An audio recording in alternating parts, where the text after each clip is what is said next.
No doubt is 1035 The Beat. I'm K Fox. And you know what? I'm not even going to lie. I need you to pronounce your name, please. Yo, all right. XXXTentacion. Okay. So what do you want me to call you? Just call me X.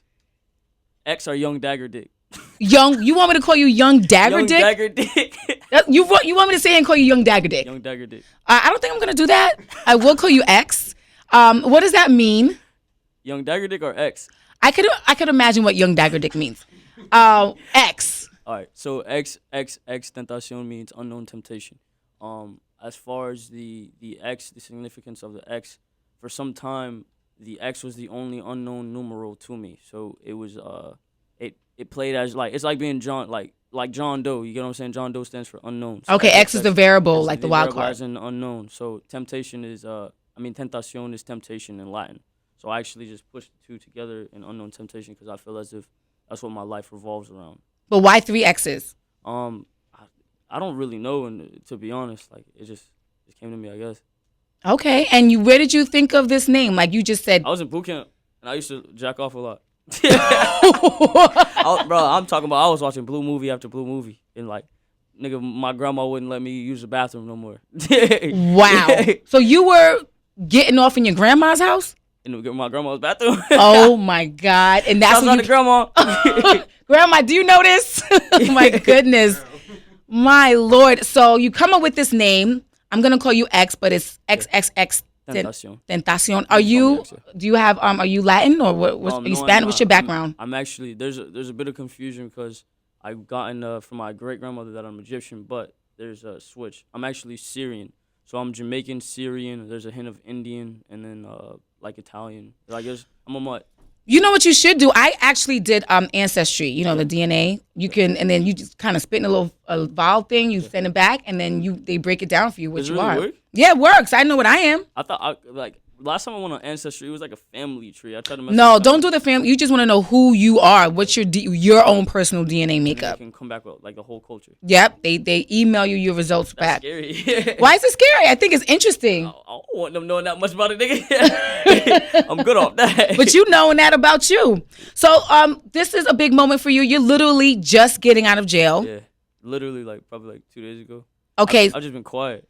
Really? Yeah, because it's a lot bigger than it was before, and I was finna plan to do something, but it ended up just do something like what? I was finna do like a challenge. I'm still gonna do the challenge. I just gotta be more creative now because I was gonna get out and actually buy a casket and pretend to come from the dead. Oh my God! And just say viral into the camera. But okay, whose idea was that? You thought of this? Yeah, as far as the creativity of everything that I do, it all comes from me. Okay. But why the casket? That seems so morbid. Because I got dead tattooed on my hand. I feel like I'm dead. But you're not. I'm alive, but I'm dead. Why do you say that? You feel like there's a part of you that died, or? Yeah. Like which part would that be? As far as I have a lot of compassion for the things that I do in my life, but as far as just like everything that goes on around me, I feel like I become very pessimistic. Like what? Like what have you seen? Like take us into your life, your journey. My current situation, just like I spent 9 months in jail by myself for some time, like away from the people I love, or to like I was stuck, and because I fell in love with the wrong person, and it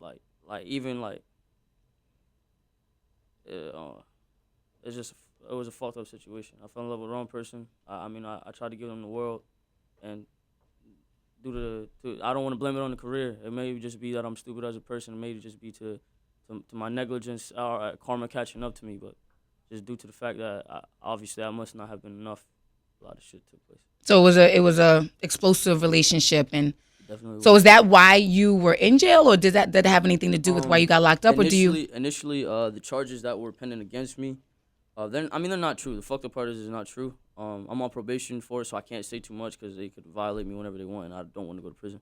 But I mean to be very descriptive as to the situation that the situation of the case. I mean, they had no evidence from the very beginning, so I was sitting on no evidence just due to the fact that I violated pretrial, which is ankle monitor, pretrial release.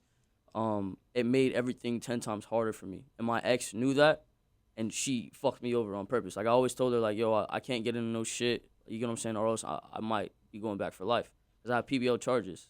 PBO means punishable by life. Okay. Therefore, like, if you violate on a PBO probation, they can give you whatever the fuck they want to, if you're found guilty on that violation. So if I so much as simply drive down the street with a suspended license, or if they really want to fuck me over, like get a speeding ticket, you know what I'm saying, they can violate me and I'll be going to like prison for a very, very long time. Wow. It's 7 years minimum. They have to give me 7 years out the gate. Wow. And how old are you? I'm 19. You're only 19, yeah. And all of this is going on. Yeah. So do you still speak to your ex, or what's the situation? Do you guys have children together, or? No, it was just more or less like, when you, like, I'm just saying this to you as a person, not even like, not even on no interview shit. Like, when you know what it feels like to feel for somebody, you know what I'm saying? And when you have this genuine feeling that you get from somebody, and you make that person your source of happiness, obviously it becomes like, they become your drug. You know what I'm saying? This girl became like my drug. She must have had that good, huh? It wasn't even a pussy, dog. What was it? What? Tell me. She was topping the nigga good, though. Okay, so she had your mental too. So the mental was there, everything. It was mentally. It may have just been myself, because I wasn't enough for myself at that point in time. Like, so she fed something in you that you felt like you were missing. She filled the void. There will be and always was a void in my heart, and it was just due to the fact that I didn't have my mom for a long amount of time. And my mom was out there trying to hustle, get her money up, you feel me? And she was doing everything she could. And I ain't even finna dub my mom. Like, I love my mom to death. That's the apple in my eye. I'll take a bullet for my mom any day. You take a bullet for my mom right now, no question. No questions asked. But it was just, at the time when she was younger, my mom was 17, 18 with a baby. And I mean, her nigga not paying her no mind. She ain't have nobody around, you feel me? So she was just hustling, trying to get out of the mud. She was passing me hand to hand and shit. So it was like. So you at grandma's house? Yeah. Initially, it wasn't even just that. Like, she, like, to friends and shit, you know what I'm saying? Our babysitters and, like, distant family and shit like that. It wasn't nothing really too close. So I grew up having to self-soothe. But imagine having to self-soothe and not doing it.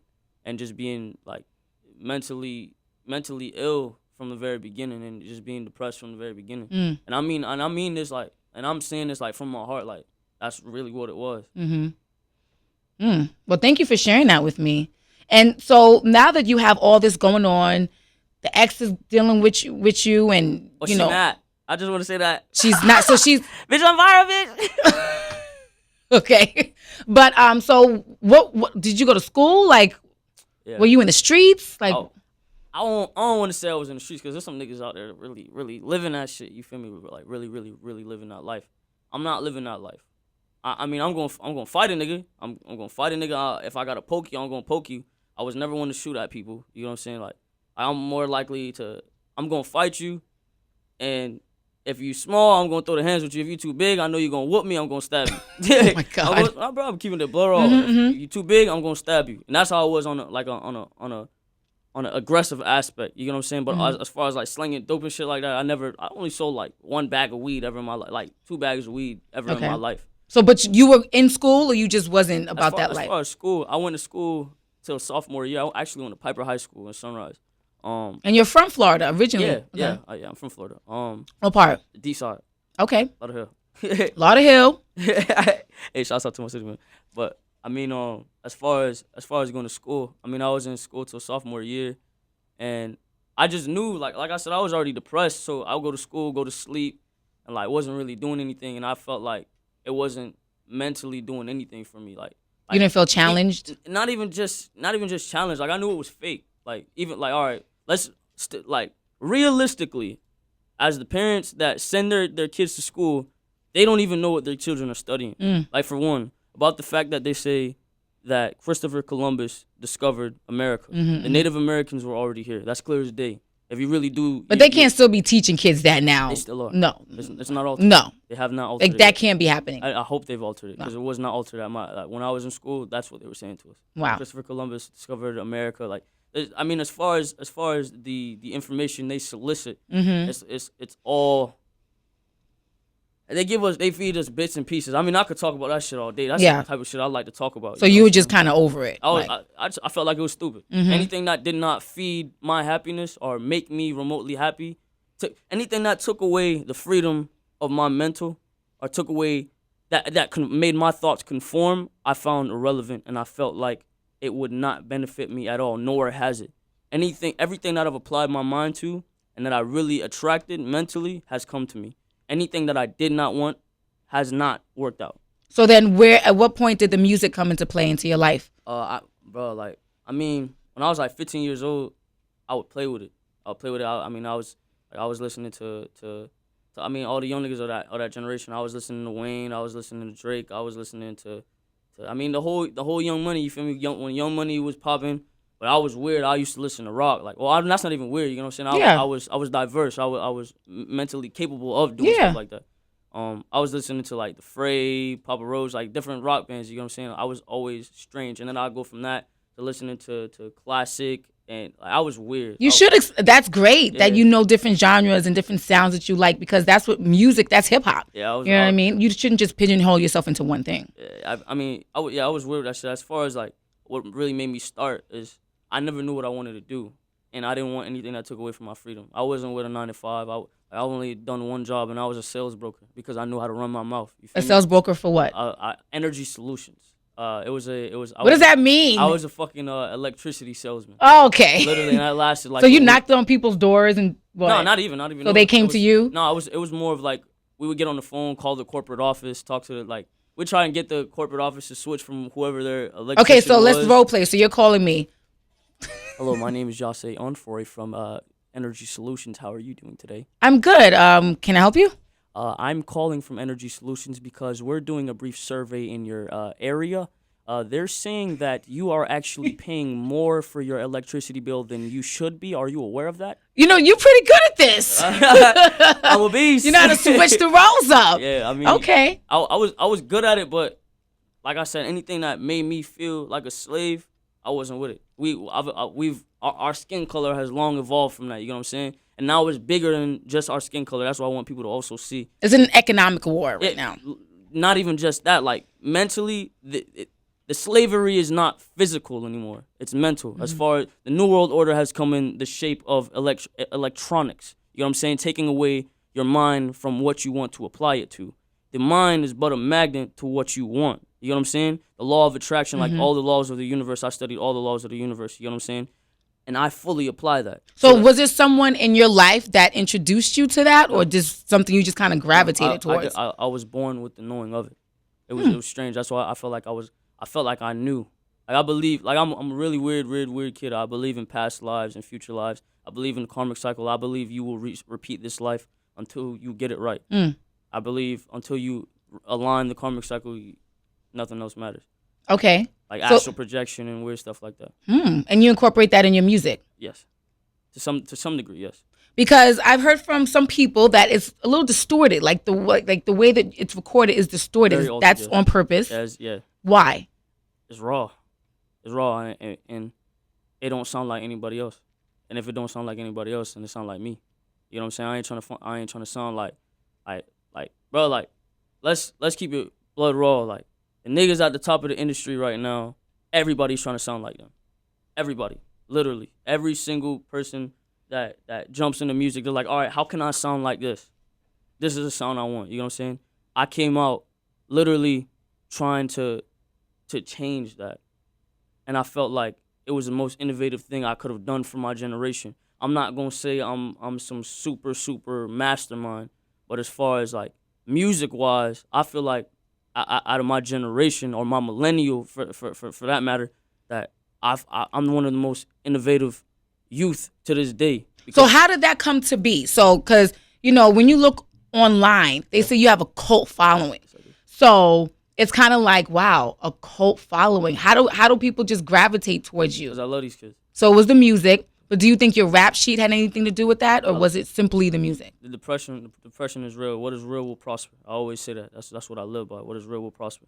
I love these kids, and I know what it feels like to be alone. I got alone tattooed on the left side of my face. I know what it feels like to be alone, and I mean that. Like I know what it feels like to wake up somewhere where you're not supposed to be, around people you're not supposed to be around, and be around. You could be around 1 million people, just like me, you, or bro, or my manager. We could be around 1 million people and still be alone.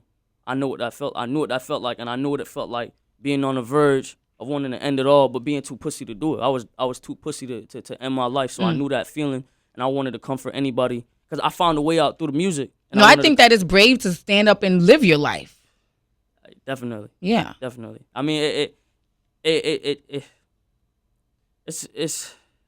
a double jeopardy. It's a double-edged sword. I mean, I get it, but I think that it's brave when you choose not to. When you choose life. Yeah.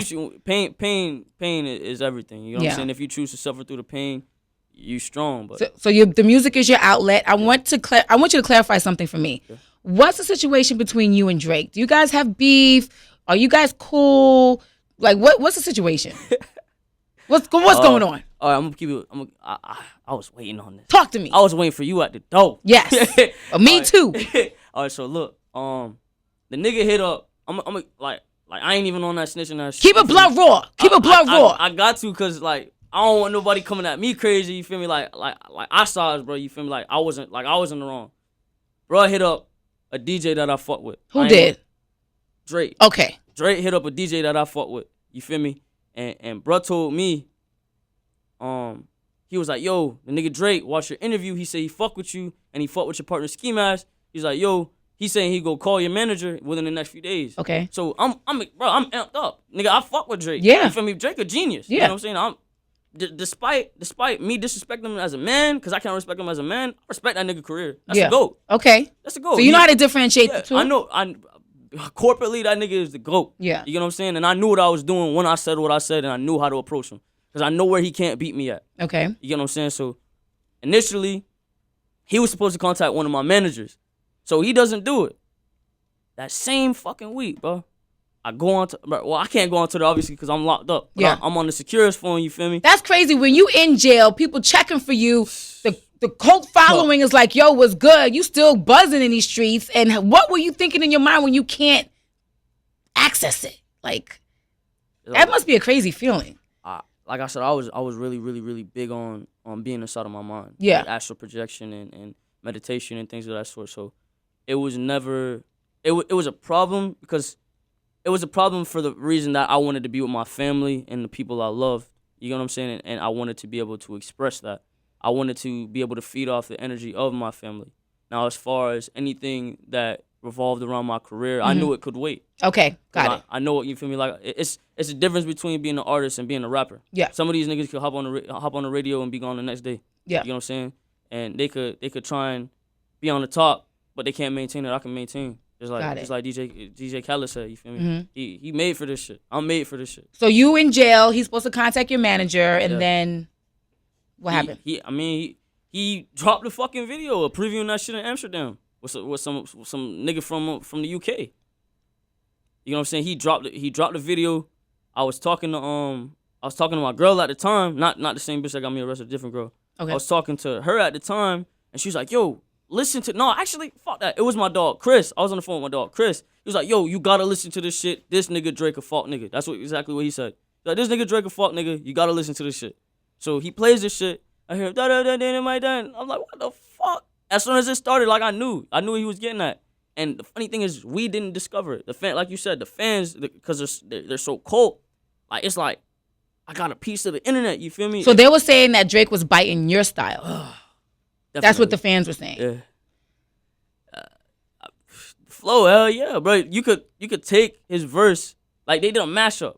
They put his verse on my song, and the cadence is literally just at the same tempo. It's not offbeat at all. And if you listen to my song and then you listen to the bruh song, like you could, bro, we all not dumb. Yeah, go. Isn't the mashup on your Instagram page? No, that's not. Okay, where is it? Where can we find this? You could just look up XXXTentacion Drake mashup. Tentacion Drake. Or just look up Drake mashup or something. So now, where do you guys stand? Like, what's good now? I still think Drake a fuck nigga. I'm keeping a blur raw. I still think Drake a fuck nigga. Like I think he's not a man. I think he's a bitch. That's a bitch move. Especially when I was in jail facing life, bro. You know what I'm saying? If Drake would have came to my barn hearing, you know what I'm saying, that would have made my fucking day. If he would have showed that he's a hospitable person and that he's really in this shit for the culture, rather than being a fuck nigga taking my shit, running off with it, and then putting it on his album, then he would have got my kudos. He would have got my respect. I would have let him hop on the remix, take 100% royalty rate. I would have done it because I know I can maintain. You know what I'm saying? And I would have appreciated him for being a real nigga. But Drake not a real nigga. So, anything now, like moving forward, it happened. You can't take it back. I'm gonna make the world hate me. I'm gonna be that. I'm gonna be the super villain. I'm gonna make this whole thing crumble. People like the villains. Yeah, they do. I definitely agree. They definitely do. I'm gonna ruin everything for everybody. I'm talking about. I'm finna shit so hard. Like I'm gonna need moist towelettes on my right hand every day. I'm finna shit hard. So no more jail. That's clear. No, I'm good. You're out. You good? As long as they don't set me up, but they set niggas up all the time. I feel like they set Kodak up. If you ask me. Oh, you see my shirt? Free Kodak. Free Kodak. Hey, shouts out to Paul Ryan. Okay. Yeah, I think they set him up. If you ask me, because when I was on. See, the fucked up thing is, it don't matter how you get out. If they got a hold on you, they trying to violate you. Because when I was on pretrial, remind you, they say it's innocent before proven guilty. But they wouldn't let me out free, first of all, and I had bond. You know what I'm saying? They put an ankle monitor on me. I would get a call from my pretrial officer, and she'd be like, oh, your ankle monitor said you were here at this time. Because they shit used to glitch, because I was on the 12th floor at FIU. So it used to glitch out and say I was down the street or some shit. Wow. I never left my house. So she'll call me and be like, oh, you're going to go back to jail for a very long time. If you don't get right, I'm like telling her, I'm like, yo, I didn't leave my house. You feel me? The only time I left my house was to get pizza downstairs. You know what I'm saying? And they don't give a fuck. You got to realize these people get touched for this shit. That's crazy. And they violating people's due processes. Well, we know what that's about. We know what the system is not made for people to succeed. You know what I'm saying? I just want to be one of the people to actually give power to that shit, though, to like let people, like, nobody gonna feel it till they end up in that situation. He not gonna feel it unless his brother or his mom end up in jail. You feel me? He not gonna feel it unless your daughter or somebody end up in jail. Nobody gonna feel it till they end up. But I mean, like, it's sick. It's sick. They don't feed you real meat. They're not giving you the right nutrition. They put in chlorine in the showers. They got bleach soaps. Like, bro, the shit is sick. Like, bro, there's a shit called they call Jim Jones. You pour it, they drink it. You drink it like every day. What is that? It's like a juice. It's like a I guess a fake juice. Like they put the powder in the water and you drink. It's called Jim Jones. If you pour this shit on the paint, it melts the paint, and they're making us drink this shit. If you pour it on, I kid you not, I'm not talking on you pour this shit on the paint, it eats away at the paint.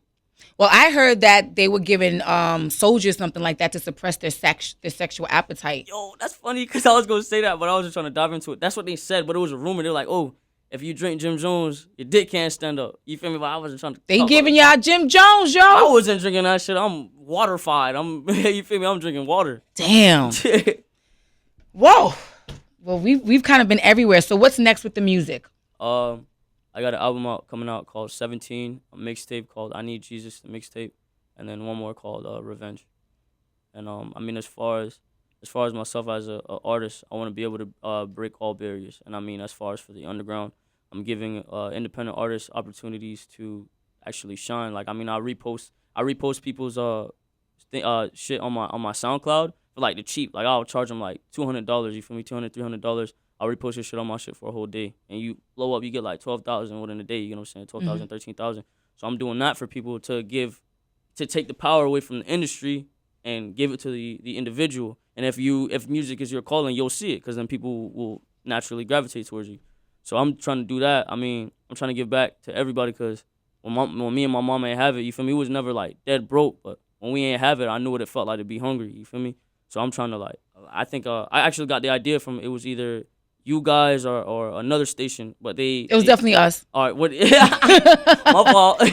Us. All right, so yeah, where you y'all would basically like go buy groceries and fill up somebody's fridge. Yeah, fill your fridge. Yeah, yep. So I'm doing that. I'm finna do that same shit, because I mean, when I say y'all inspired me with that shit, like I would have never thought about something like that. Oh wow. So once a month, once or twice a month, you feel what I'm saying? I'm gonna pick at least like 2 to 3 people and take them to fill up their fridge, and I'm just trying to give back, bro. I'm not selfish. That's good. Good for you. X, aka Dagger Dick. Hey, I like her.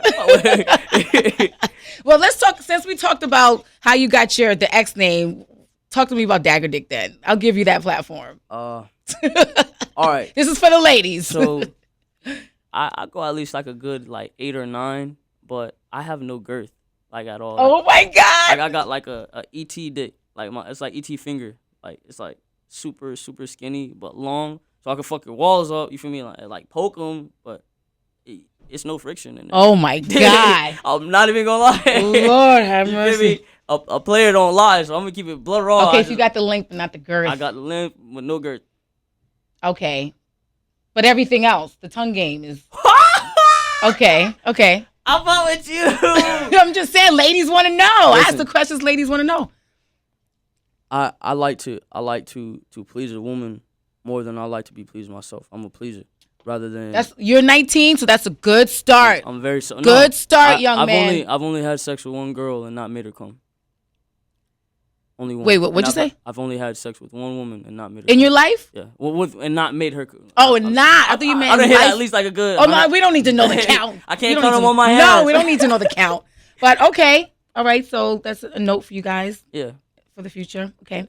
Well, I think we've covered a lot of bases, and you just got to stay out of trouble, stay focused. We rooting for you. There's a lot of these, kids that are getting these opportunities and getting locked up, and it's like a waste, and it's really sad. So I want to see you make it. I want to see you live those dreams, whatever you have in your mind, go for it, give back, be the super villain, the hero, everything you want to be. Just stay out of jail, please. I appreciate you. All right, I don't want to sound preachy, but no, it's real. I'm talking about every time it's said to me, you're saying what I need to hear, you feel me? Look, Kodak Black. Well, free Kodak, bro. That's you know what I'm saying? Shmurda, you know what I'm saying? Bobby Shmurda. He took 7 for his dog. Like, yo, it was happening consecutive. It's crazy. Ross on house arrest, ankle, like it's just like, yo, come on. If I say, bro, punched me, he punched me in my shit with no evidence, it don't matter. I go to the police, I say he punched me in my shit. They coming to get him. Mm-hmm. All I gotta do is have like a little bit of a scar on my face. They coming to get, bro. Yeah. And he gonna sit for a good 5 months unless you got 10 bands or 20 bands to pay lawyers. And it's, even some of the lawyers don't give a fuck. But luckily, I had a good ass lawyer named Robert Trackman. Go hit my dog up, you feel me? Go get him if he want to. But Robert Trackman, and phenomenal guy.